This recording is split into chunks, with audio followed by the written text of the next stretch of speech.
আবার একটা নতুন রেসিপি নিয়ে আপনাদের কাছে চলে এলাম। বরবটি, আলু, পুঁইশাক ডাঁটা, সরষা আর ছোটো তেঁতুল বেগুন দিয়ে রেসিপিটি শুরু থেকে শেষ পর্যন্ত দেখবেন। দিচ্ছি সয়াবিন অয়েল,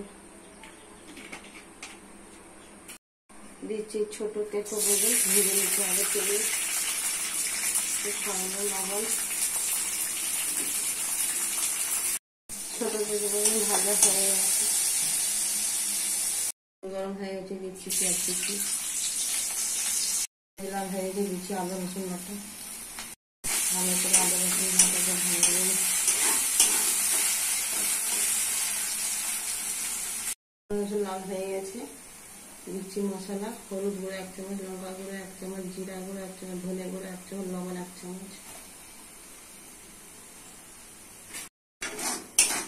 মশলা ভালো করে কষে নিতে হবে। মশলা কষা হয়ে গেছে, দিচ্ছি সরষে বাটা, মশলাটা ভালো করে কষে কষে রান্না করে দিতে হবে। হয়ে গেছে, তেল ছেড়ে দিচ্ছি, তেল ছিটে হবে,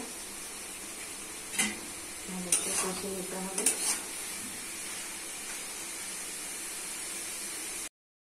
কষে কষে রান্না করে নিতে হবে। দিচ্ছি ছোটো তেঁতুল বেগুন,